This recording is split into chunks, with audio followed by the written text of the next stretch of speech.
National emergency Indira Gandhi ji के time पे declare हुआ। अब ये नेशनल इमरजेंसी इतना ज़्यादा क्रिटिसाइज किया गया और ये चला 1975 से लेके 1970 मतलब 1975 में ये इमरजेंसी जो है चली। लेकिन इसके बाद में ये सिचुएशन आ गया था कि इंदिरा गांधी जी का जो टाइम पीरियड था ये खत्म होने वाला था और इलेक्शन हुआ तो इंदिरा गांधी जी हार चुकी थी। ठीक है,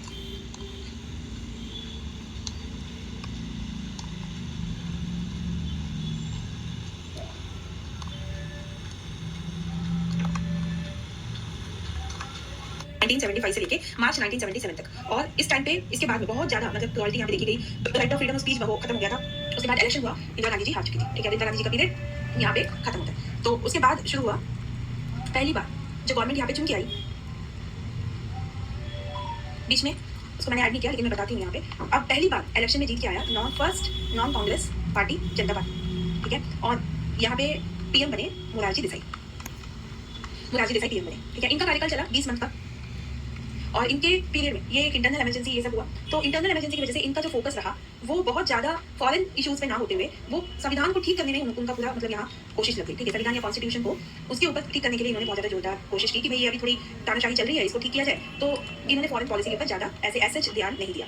ठीक है, राइट। तो अब क्या है कि कुछ फॉरेन पॉलिसी जो इन्होंने बात की थी, जैसे कि इनका ये बोला था कि पिछले गवर्नमेंट ने बहुत कुछ जो है चेंज कर दिया, उसकी वजह से ही इंडिया की आज जो हालत है वो इस हालत में पहुंची इंडिया। तो इनका ये था कि भाई हम जेन्युइन तरीके से प्रॉपर तरीके से हम नॉन अलाइनमेंट को पहले ही जो नाम हमारी पॉलिसी थी नॉन अलाइनमेंट उसको हम वापस रिस्टोर करेंगे। क्योंकि अभी क्या हो गया था, जैसे ही हमने यूएसएसआर के साथ में हाथ मिला दी इंडिया का ये स्टैंड खराब हो गया था। तो हमने बोला था किसी के साइड नहीं। तो जेन्युइन तरीके से नैम पॉलिसी को वापस लेके आया जाएगा। उस समय ये बात अटल बिहारी वाजपेयी जी ने कहा, क्योंकि वो उस टाइम पे फॉरेन मिनिस्टर थे। किसके अंदर में? मोरारजी देसाई गवर्नमेंट के अंदर में। ठीक है, तो ये भी याद रखना हो सकता है कि प्रीलिम्स के क्वेश्चंस में पूछ ले कि कौन से प्राइम मिनिस्टर्स ने अपने कार्यकाल से पहले जो है कोई मिनिस्ट्रीज को होल्ड किया था या फॉरेन मिनिस्ट्री को होल्ड किया था। आरबीआई गवर्नर वहाँ उन्होंने बहुत ज्यादा क्या बोलते हैं, उन्होंने फाइनेंशियल पॉलिसी और इस पे काम किया। लेकिन कौन सी गवर्नमेंट थी फिर वापस प्राइम मिनिस्टर बने। तो इसलिए अटल बिहारी वाजपेयी जी उस समय फॉरेन मिनिस्टर थे। उन्होंने बोला कि इस समय एक जेन्युइन नैम पॉलिसी की तरफ इंडिया को बढ़ना चाहिए। मनमोहन सिंह फाइनेंस मिनिस्टर थे उन्होंने बोला कि ये प्रीवियस गवर्नमेंट अपने टाइम में, उसके बाद पीएम बने। और जैसे कि treaty of peace and friendship जो सोवियत के साथ में किया है। ठीक है, तो उनकी सारी गलती को हमें सुधारना पड़ेगा। तो प्रीवियस गवर्नमेंट डिड मिस्टेक्स, क्या मिस्टेक थे, जैसे कि पीस ट्रीटी विद यूएसएसआर।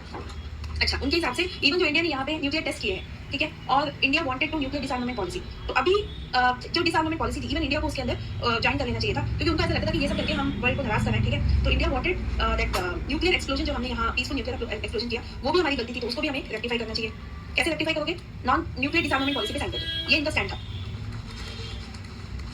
ठीक है, अब ये सब चल ही रहा था, ठीक है, कंटिन्यूस। और उसके टाइम पे इंडिया कॉन्स्टिट्यूशन 44 कॉन्स्टिट्यूशन अमेंडमेंट लाया गया, जिसमें कि 40 बहुत सारे मिस्टेक्स जो 47 कॉन्स्टिट्यूशन के सुधार करने के लिए जैसे कि उन्होंने ऐड किया। ठीक है, तो सुधार करने के लिए इंडिया के कॉन्स्टिट्यूशन में काफी ज्यादा बदलाव देखे गए थे। तो अब यहाँ पे एक ऐसा चेंज देखने को मिला जो आगे ऐसा था कि ये गवर्नमेंट अगर चलती तो बहुत ज्यादा चेंज देखने को मिलता। बट 1979 में, ठीक है, मोरारजी देसाई ने रिजाइन कर दिया। क्यों किया? बिकॉज की स्प्लिट हो गई थी जनता पार्टी, इन्हीं के अंदर स्प्लिट आ गई कि कोई यहाँ पे मोरारजी देसाई को जो है सपोर्ट कर रहा है, कोई नहीं कर रहा है। तो उसके चक्कर में पार्टी से पीएम के पोस्ट से रिजाइन कर दिया। अब ये जनता पार्टी यहाँ से गिरी तो कांग्रेस यहाँ पे वेट कर रही थी। कांग्रेस ने बोला कि हम बाहरी सपोर्ट करेंगे, और कांग्रेस के आउटसाइड सपोर्ट से सहमत से नेक्स्ट प्राइम मिनिस्टर बने चरण सिंह बने 6 मंथ के लिए। ठीक है, अब इनका अगर कंट्रीब्यूशन देखा जाए तो बहुत ज्यादा ऐसा कहीं नहीं दिखता, 6 महीने के लिए बने थे। बट फिर भी उस समय ऐसा था कि सोवियत यूनियन ने अटैक कर दिया था अफगानिस्तान के ऊपर। ये टाइम था 1979 का। ठीक है, तो अब सोवियत यूनियन ने अफगानिस्तान के ऊपर अटैक किया क्योंकि सोवियत चाहता था फाइट करे। जो वहां पे एक माइंडसेट चल रही थी, एक कम्युनिस्ट एंटी कम्युनिस्ट गवर्नमेंट, ठीक है, और एक कम्युनिस्ट गवर्नमेंट। आपको पता है सोवियत यूनियन बस अंडर द कम्युनिस्ट गवर्नमेंट मतलब कि आइडियोलॉजी सोवियत कम्युनिज्म ऐसे, जिसमें कि एक बड़ा पूंजीवादी जो माइंडसेट है वो उसको हमेशा ही नकारता है सोवियत। ठीक है, तो एंटी कम्युनिस्ट गवर्नमेंट वहां पे चल रही थी। गवर्नमेंट नहीं, एंटी कम्युनिस्ट मतलब एक आइडियोलॉजी वहां पे फैल गई थी। तो सोवियत यूनियन अफगानिस्तान में इसके खिलाफ जो ये लोग जो एंटी कम्युनिस्ट आइडियोलॉजी चला रहे थे, ठीक है, तो इनसे फाइट करने के लिए इन्होंने क्या किया, सोवियत ने अटैक किया। और किसको सपोर्ट कर रहे थे Soviet was supporting communist government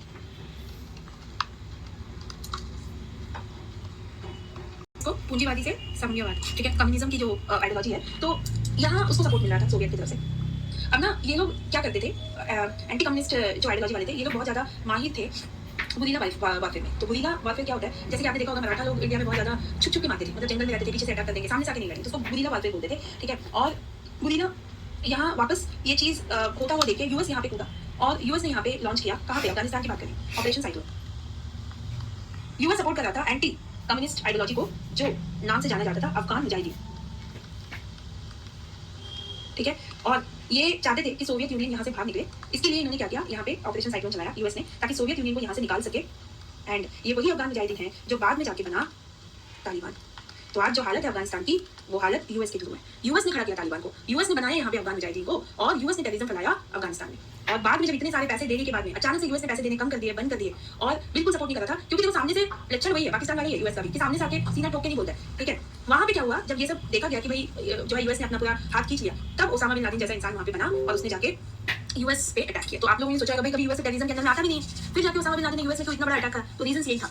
तो इतना सब चल रहा था। अब इसके बाद में पीएम चरण सिंह ने फॉलो किया वही मेथड। सिंह फॉलो क्या था, नॉन अलाइन का, क्योंकि यहाँ पे भी दो लड़ रहे थे यूएसए एंड यूएसएसआर। तो इंडिया जो है नेबरिंग कंट्री है, तो अब इंडिया को तो कुछ तो बोलना था। तो पीएम चरण सिंह थे उस समय, तो फॉलो किया जिन्होंने इससे पहले जो बताया कि जेन्युइनली इंडिया जो है नॉन अलाइन मेथड यूज करेगा, और यहाँ पे यूएसएसआर को ये बोला गया कि आप ये रीजन से चले जाइए। USSR asked to leave the Afghanistan, ठीक है। बट यहाँ पे कुछ और डिसीजन लेने के लिए जाते, उससे पहले कांग्रेस को गुस्सा आ गया। कांग्रेस ने बोला हम अपना समर्थन वापस लेते हैं, ठीक है। तो कांग्रेस विड्रॉ सपोर्ट, ठीक है। Charan Singh left to resign as PM. अब वो टाइम आया जब इलेक्शन हुई वापस, ठीक है, इंदिरा जी नेक्स्ट पीएम। और इन्होंने क्या किया, कंटिन्यू किया अपनी पॉलिसी प्रैग्मेटिज्म।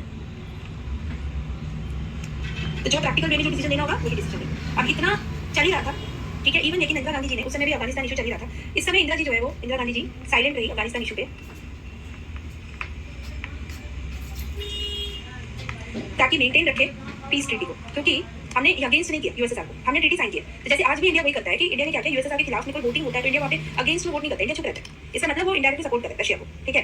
तो फर्स्ट टाइम यहाँ पे उसी समय वापस इस टाइम पे देखा गया कि फर्स्ट लैंड सबमिट हुआ इंडिया में।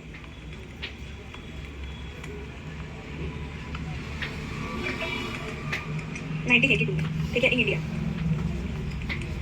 और इसमें उस टाइम 4 न्यू नेशन और ज्वाइन हुए लैंड में, और वो थे बर्मास, बारबाडोस, वानुटू, ठीक है। आपका काम है इसको लोकेट करो कहाँ पे आपको मिलेगा। ये 4 नेशंस उस समय जुड़े, और इंटरनल डिस्टर्बेंस में वापस लॉन्च हुआ ऑपरेशन ब्लू स्टार, और ये कारण बना इंदिरा गांधी जी का मौत का। तो इंदिरा जी को गोली, ओके। तो इनका मेन मकसद यही था कि इंडिया को ना 21st सेंचुरी के लेवल तक लेके जाना। इसका मतलब इन्होंने काफी ज्यादा काम किया मॉडर्नाइजेशन के ऊपर, आधुनिकरण के ऊपर, कि मॉडर्न टेक्नोलॉजी इस तरीके से, मतलब ये थोड़ा, और इससे पहले किसी ने इसके ऊपर बात नहीं की थी। और इनके टाइम को ये भी बोला जाता है कि ये एक ऐसे पीएम थे जिन्होंने फॉरेन पॉलिसी में इंटरवेंशनिस्ट अप्रोच अपनाया, करने वाली इसकी पॉलिसी बन गई थी। तो कंट्रीब्यूशन क्या रहा, सबसे पहले इनका जो दिमाग में था कि मॉडर्नाइजेशन, टेक्नोलॉजी, ये सब। तो इसके लिए इंडिया ने सबसे पहले साइन किया इनके पीरियड में, इंडिया साइन मेमोरेंडम, ठीक है, एमओयू साइन किया, किसके साथ, यूएस के साथ में। तो अब देखो यूएस के साथ अपनी जो दुश्मनी चल रही थी, ये उनसे अलग जाते हुए इन्होंने टेक्नोलॉजी ग्राउंड में यूएस के साथ में टेक्नोलॉजी ट्रांसफर करने के लिए एमओयू साइन किया। अब उस समय क्या टेक्नोलॉजी थी, उस समय टेक्नोलॉजी, ठीक है। तो अब इसके ऊपर जो डाउट आने लगा यूएस को, क्योंकि ऐसा था कि इंडिया को चाहिए था इस तरीके से सुपर कंप्यूटर चाहिए था। तो यूएस को डाउट था कि कहीं ऐसा ना हो कि ये न्यूक्लियर वेपन के लिए या फिर इस तरीके से ये टेक्नोलॉजी को यूज करेगा। तो इंडिया को लेकिन चाह रहा था, इंडिया चाह रहा था कि इंपोर्ट करे इंडिया एक सुपर कंप्यूटर, ठीक है, सुपर कंप्यूटर। ये था कंप्यूटर उस टाइम का, तो जो इतने बड़ी थी, ठीक है। तो इसका नाम था, तो इंडिया चाह रहा था कि इसका नाम है CRE-XMP-24, ये चाहिए था इंडिया को, यूएस को इसके ऊपर डाउट हो गया। बोला कि अगर ये सब मैं दे दूंगा तो इंडिया मतलब टेक्नोलॉजी ट्रांसफर कैसे। तो यूएस ने क्या किया, इंडिया को इसका CRE-XMP-24 ना देते हुए इंडिया को यूएस ने दिया CRE-XMP-14, मतलब ये वर्जन का दिया। 24 मांगा था इंडिया ने, लेकिन दिया 14, ठीक है। फिर भी इससे ये पता चलता है कि after many hurdles procure super computer. तो ये इस तरीके से इंडिया ने एक इनिशिएटिव यहाँ पे दिखाई। तो CRE-XMP-14 इंडिया में आया गया टेक्नोलॉजी एस्पेक्ट से सुपर कंप्यूटर, थोड़ा यूएस और इंडिया की रिलेशंस इंप्रूव हुई।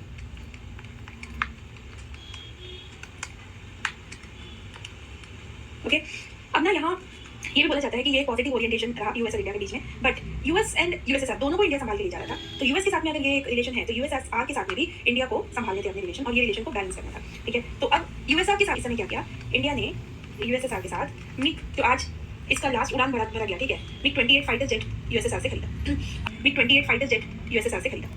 अभी आपने देखा होगा, अभी इस मंथ में MiG-29 का लास्ट उड़ान जो है वो भरा गया, एक्सपीरियंस पायलट। इसको मतलब अभी बहुत साल से जो है, कौन से टाइम, देखो 1980s की बात करें, कितने साल हो गए MiG-29 को, तो इससे ज्यादा मतलब उसको चला नहीं सकते। तो इंडिया ने ये भी बोला कि इंडिया ने वापस ये बोला कि हम अफर्म करते हैं अपनी पार्टनरशिप, कि हम यूएसएसआर के साथ ही पार्टनर है, ठीक है, मतलब सोवियत यूनियन के साथ में। तो 1986 में जो है राजीव गांधी जी के साथ में गौरबाचे की फर्स्ट सबमिट हुई थी यूएसएसआर का 1986 में। तो इसका मतलब इंडिया यहाँ पे बैलेंस कर रहा था, और ये सक्सेसफुल रहा कि हम इंडिया को एक्सचेंज करेंगे। अब क्या हुआ इस समय, यहाँ थोड़ा सा टर्मोइल आया कि 1990 तक आते आते यूएसएसआर का डिसइंटीग्रेशन होगा, मिलिट्री इकोनॉमिक कॉर्पोरेशन।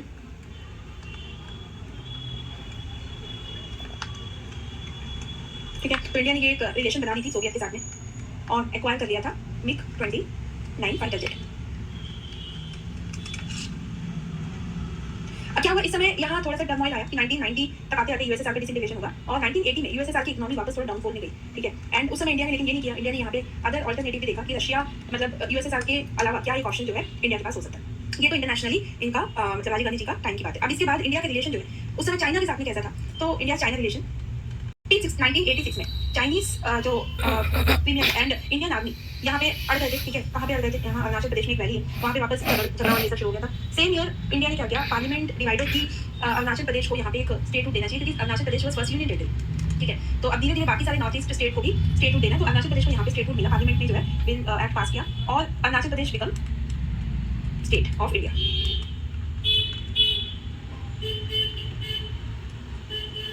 को अच्छे करने के लिए 1988 में पीएम राजीव गांधी विजिट में गए चाइना के। अभी जैसे पीएम मोदी चाइना की विजिट में गए वो हिस्ट्री में आ जाएगा कि इतने सालों के बाद में कोई प्राइम मिनिस्टर इंडिया से जो है चाइना विजिट किया।